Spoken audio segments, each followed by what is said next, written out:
Mas Reno Barak. Pasti semuanya sudah kenal dan ingin menunggu sharing dari beliau. Beliau adalah alumni dari American University of Paris, kemudian selesai sekolah dari Paris, bekerja di Merrill Lynch di Jepang, di Sekuritas Merrill Lynch sampai 2007, kemudian beliau pulang bergabung dengan Global Mediacom, kemudian beliau merintis e-commerce bersama Rakuten dari Jepang, kemudian juga distribusi maupun retailers dari Korea, GS Home Shopping, kemudian beliau bergabung dengan New Media dan memiliki acara spesial bernama Bima Satria Garuda, dan sekarang ini beliau juga CEO dari PT Rizky Bukit Abadi yang bergerak dalam bidang hotel, properti, makanan, minuman, dan juga entertainment. Pak Reno Barak, saya persilahkan, waktunya maksimum 30 menit. Terima kasih. Selamat pagi, Profesor Rofiko Rohim. Rekan saya udah lama nggak ketemu ya. Ya, teman-teman, sebagai informasi, saya ketemu Pak Reno Barak ini waktu sekolah ngambil kursus di MIT ya Pak Reno ya? Betul, MIT. Saya udah lupa tuh berapa lama yang lalu. Terima kasih atas undangannya. Yang saya hormati juga jajaran dari Universitas Indonesia bersama mahasiswanya. Pak Sunarso, Ibu Hana, selamat pagi, salam kenal. Jadi, kalau sepengertian saya nih, Bu Rofiko, kita apakah alangkah lebih baiknya kalau langsung Q&A saja ya. Jadi saya dipancing dengan pertanyaan agar saya bisa memberi feedback sedemikian rupa gitu. Halo.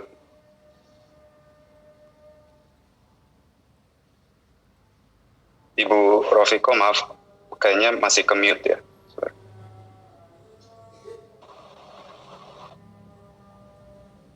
Nggak kedengeran. Ibu, maaf, masih termute suaranya. Halo, ya Bapak. Ya, Pak Reno mungkin bisa cerita bagaimana ketertarikan Pak Reno terhadap dunia bisnis. Apakah ini mengikuti orang tua atau memang murni dari batin Pak Reno sendiri? Iya, mungkin saya cerita singkat saja. Jadi memang ketertarikan bisnis ini sudah sejak dari kakek saya ya dulu. Beliau berasal dari Kalimantan, memang ekspor dan impor kayu.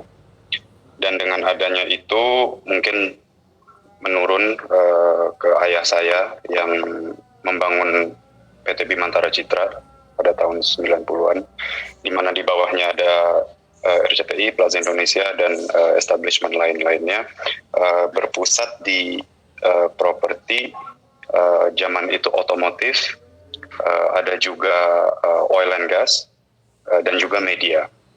Jadi basically it was a conglomerate ya, pada tahun 90-an. RCTI pun dibangun pada tahun 89 sama dengan Plaza Indonesia Realty. Jadi saya rasa ini udah DNA dari keluarga kami. Namun perbedaannya adalah kakek dan ayah saya itu sekolahnya di Jepang. Tapi kalau saya larinya ke Eropa gitu. Kenapa? Karena saya sebetulnya tidak bisa baca bahasa Jepang. Jadi it would be a big challenge untuk saya berprestasi dalam sisi akademis di Jepang ya. Maka dari itu saya pergi ke Paris untuk melanjutkan S1 saya, mengambil bisnis, International Finance dan International Economics. Sebetulnya finance itu bukan bidang yang saya sukai, namun ekonomi adalah bidang yang saya sukai. Maka saya ambil 2 major, satu untuk senengin bapak saya, finance, satu senengin diri saya gitu. Dan dalam perjalanan saya 4-5 tahun berkuliah di Paris, finance itu seperti belajar bahasa Cina untuk saya. yang jarang digunakan ya dalam daily conversation, karena finance ya adalah mempunyai terms and dictionary sendiri gitu. Maka dari itu saya memang orangnya kurang suka yang namanya teori. Maka saya datang ke bapak saya bilang, Pak, boleh nggak minta modal sedikit berapa euro saja untuk saya bisa langsung bereksperimen di capital market, because that's the real deal untuk finance gitu loh. Maka dari itu saya menggunakan modal tersebut. Majority of the share saya tanam di Apple, bukan karena saya mempelajari dalam dari fundamental atau financial dari Apple sendiri, namun saya melihat bahwa teman-teman saya semua itu membeli iPod untuk mendengarkan musik. Waktu saya mengambil bis juga, semua iklan di stasiun bis itu adalah iklannya Apple. Baru peluncuran dari iTunes, iPhone pun akan diluncuri. Banyak sekali ekosistem yang menurut saya itu menarik perhatian customer dan juga distributor gitu.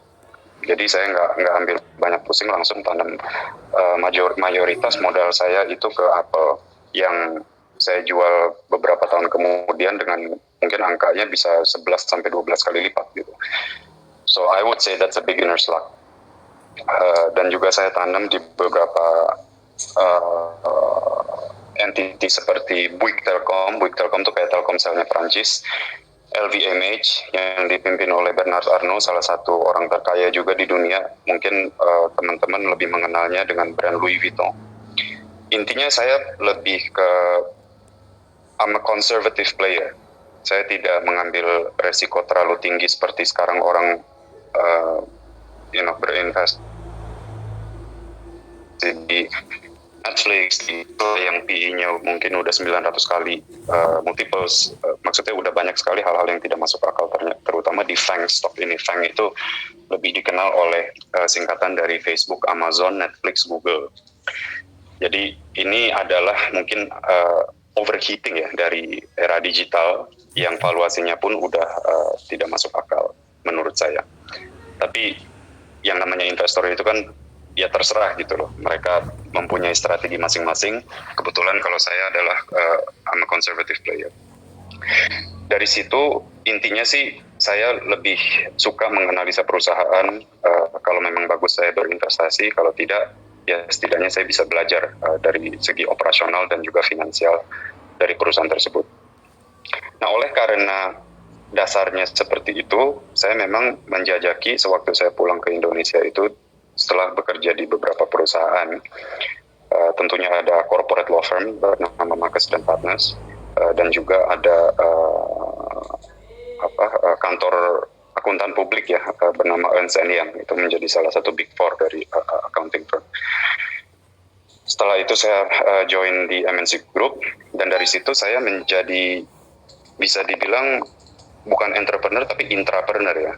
Bedanya entrepreneur adalah menanam modal sendiri dan menjadi pengusaha, tapi intrapreneur itu diberi kebebasan agar bisa bergerak di dalam perusahaan tersebut atau institusi tersebut untuk menjadi entrepreneur kecil gitu. Jadi saya melihat memang banyak peluang di Indonesia, terutama di bidang media. Maka saya membuat halnya seperti e-commerce. Mungkin kita pemain ketiga ya di Indonesia. Waktu itu joint venture dengan perusahaan Jepang, Rakuten. Kalau suka nonton bola, Barca itu sponsornya Rakuten. One of the leading players di Jepang. Dan juga saya menjajaki joint venture kolaborasi dengan GS Home Shopping. GS itu salah satu pemain energi dan retailer terbesar di Korea, dan mereka memiliki channel home shopping namanya GS Home Shopping, dengan revenue dan market share-nya juga yang sangat tinggi, menjadi leading platform di Korea. Dan kami service name-nya di sini memakai nama MNC Shop. Dan juga ada program anak namanya Bima Satria Garuda. Itu juga mengalami traction yang baik, rating yang baik, dan juga sesuatu dobrakan untuk perusahaan media agar bisa memiliki sebuah IP ya, intellectual property rights, yang bisa dijadikan game. Kami juga bekerja sama dengan toy manufacturer dari Jepang namanya Bandai. Jadi kita juga masuk ke retail. Jadi banyak sekali hal yang bisa dibuahi tidak hanya dari iklan yang sebetulnya 99% hari ini TV konservatif ya, media juga masih mengalami pemasukannya hanya dari iklan gitu. Sebetulnya TV itu memiliki kekuatan yang jauh lebih besar daripada hanya iklan saja. Saya sudah officially sudah tidak menjabat sebagai direksi atau apapun di Global Mediacom di MNC Group. Sudah mungkin 5 tahun atau 6 tahun lebih ya, dan saya menjajaki bisnis sendiri, dan itu terutama di bidang F&B dan juga properti. Saya memang suka membangun sesuatu dari scratch, dari nol gitu, because it's exciting. Masih kayak lilin yang belum terbentuk menjadi shape gitu. Jadi saya bisa melakukan banyak hal di saat pembangunan establishment of the company itself, dari segi operasional, dari segi marketing dan lain-lainnya. Namun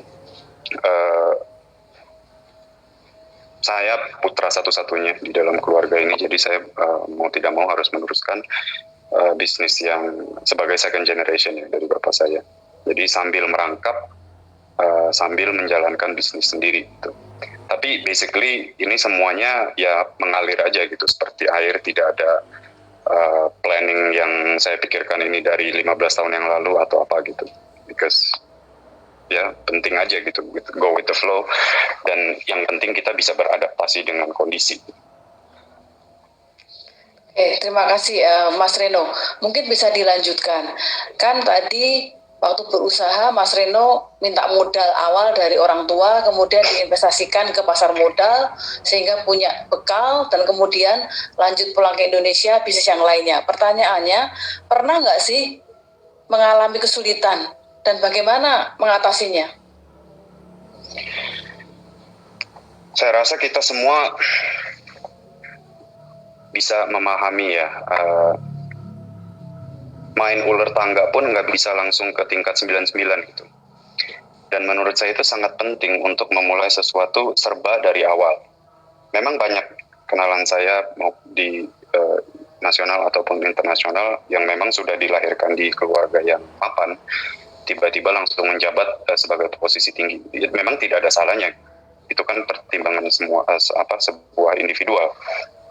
Tapi menurut saya alangkah baiknya apabila kita itu benar-benar start from zero gitu. So you can be dari zero tuh bisa ke hero gitu. Karena ujung-ujungnya ya kita harus mengetahui lapangan ya, sektor real gitu loh. Kalau saya lihat hari ini banyak sekali digital startup itu udah bukan sektor real lagi, udah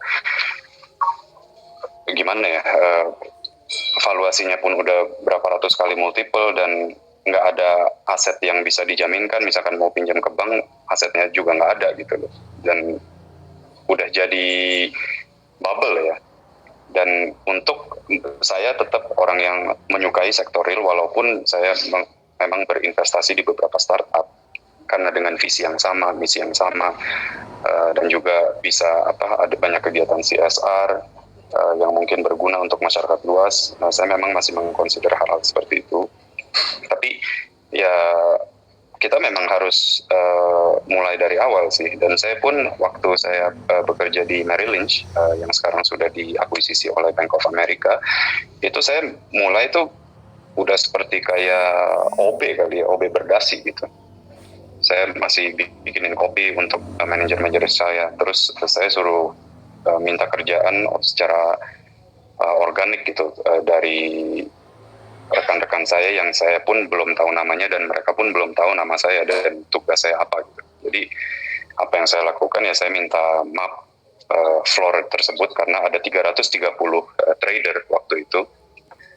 Jadi saya yang mengantarkan suratnya, karena kan mereka masih terima email dan juga surat fisikal gitu, apakah ada pengiriman dari DHL atau surat tagihannya mereka yang suka dikirim ke kantor. Jadi ya saya jadi delivery man, jadi postal boy yang berdasi gitu.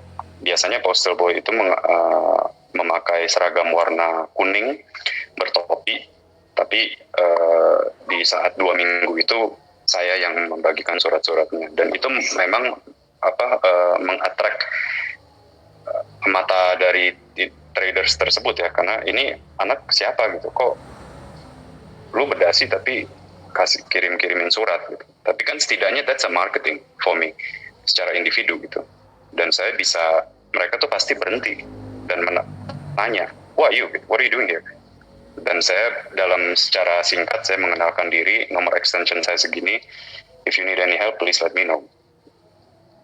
Itu memang awal mula karir saya, dan setelah itu ya yang tadinya saya bisa pulang jam 6 sore tiba-tiba jadi jam 3 pagi karena banyak sekali yang minta pekerjaan. Dan juga kan di situ kita harus excel ya, we have to show them performa kita bagaimana gitu, apakah kita bisa menjadi orang yang reliable untuk mereka gitu, untuk dikasih kerjaan dan bisa dipercayai gitu. That's how I gain trust. Dan juga dengan adanya perjalanan ini, saya pun dapat channel untuk dikenalkan ke yang namanya kayak seperti komisaris lah, yang menjadi supervisory board di Merrill Lynch Jepang tersebut, namanya Mr. Yamamoto. Mungkin sekarang usianya udah 100 tahun, karena waktu saya ketemu udah 79. Dan beliau mengajarkan banyak hal kepada saya dalam arti bisnis, kehidupan, family, friendship. Ya, namanya orang udah tua ya, sangat bijaksana. Jadi saya sering sekali diminta menemani beliau untuk minum kopi gitu. Dan disitulah saya memang melihat, intinya sih kalau saya bisa cut the story short, ya selalu take one step back. Kita selalu harus mundur dari box yang kita hidup sehari-hari, bangun pagi, sholat subuh, minum kopi, mandi, kerja, dan lain-lainnya, untuk melihat sebuah problem yang akan kita hadapi pada hari itu. You have to get out of the box. Kamu harus lihat, ya kan, misalkan ada telepon ini, kalau kita lihatnya dari sini, mungkin teman-teman melihat ini logo Apple gitu. Tapi yang saya lihat adalah jam 10.23. Totally different. Padahal ini objek satu yang sama gitu. Ada lagi orang yang saya bisa melihatnya dari sini. Anda melihat lubang dan melihat, bro di situ ada lubang charger, nggak ada, lu gimana sih? Nggak ada, memang nggak ada dari sisi saya gitu. Jadi kita tuh selalu harus, we have to understand the problem in order to solve it. Kalau kita tidak melihat dari banyak sisi, itu akan menjadi seperti tadi, perdebatan, kesalahpahaman, dan itu akan menghancurkan banyak hal. Oke, terima kasih Pak Reno. Tadi bisnis Pak Reno kan macam-macam ya, ada juga hotel, properti, maupun food and beverage. Ada nggak dari salah satu bisnis yang ditekuni ini mengalami kontraksi selama pandemi ini, dan bagaimana mengatasinya? Kalau dibilang nggak ada, saya pembohong, bro. Jadi ini kan memang yang namanya corona disease ini memang menghantam semua sektor, terutama sektor real. Properti, F&B, semuanya kita tutup. Dan saya punya alasan kuat kenapa. Sebetulnya 2 alasan kuat kenapa. Karena alhamdulillah kami masih bisa mandiri untuk memfinance operasional yang tidak berjalan, karena orang pun masih harus digaji. Sometimes listrik pun harus kita nyalakan, karena kan seperti AC, air kalau kita tidak nyalakan itu di properti bisa rusak. Dan juga harus membayar security guard dan lain-lainnya gitu. Jadi dari segi operasional kita masih bisa mandiri, alhamdulillah. Dan nomor 2, saya ingin di dalam kapasitas saya sangat ingin tidak menjadi platform untuk menularkan infeksi tersebut, karena ini deadly.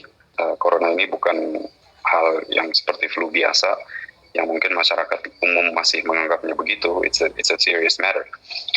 Dunia itu goncang gitu. Jadi memang sampai hari ini beberapa properti belum kita buka. Kalau restoran yang kita beroperasional hanya di pelataran, dan itu pun ada alasannya, pelataran Senayan, karena itu space-nya sangat besar dan juga itu outdoor. Jadi itu alasannya. Dan untuk bertahan ya mungkin saya bisa bilang kita mungkin sudah 7 bulan ya work from home. Kita tetap produktif. positif, kita tetap menjalin komunikasi yang intensif. Mungkin 3-4 bulan pertama itu saya hanya duduk dengan beberapa presentasi yang isinya angka semua, manage cash flow. Cash flow dalam arti bagaimana berapa lama kita harus bertahan, dan apabila bisa bertahan, kita bisa bertahan berapa lama. Because itu kan darahnya kita gitu. Mungkin kita punya badan yang sehat, tapi kalau darahnya kurang, ya tepar juga. Jadi itu hal yang paling penting buat kita di grup RPA dan juga unit-unit terkait lainnya. We manage the cash flow, karena saya memprediksi ini tidak akan bisa berakhir dalam waktu cepat gitu. Dan pagi ini juga saya membaca berita yang kurang baik, ada pharmaceutical company dari US namanya AstraZeneca. Mereka by the way hari ini sahamnya itu anjlok sekali karena tes COVID vaksin yang mereka ingin kerjakan di laboratorium UK itu mengalami side effect yang mereka belum ingin disclose, tapi mereka mendisclose bahwa vaksin yang kita buat ini ada side effect-nya gitu, dan langsung sahamnya anjlok.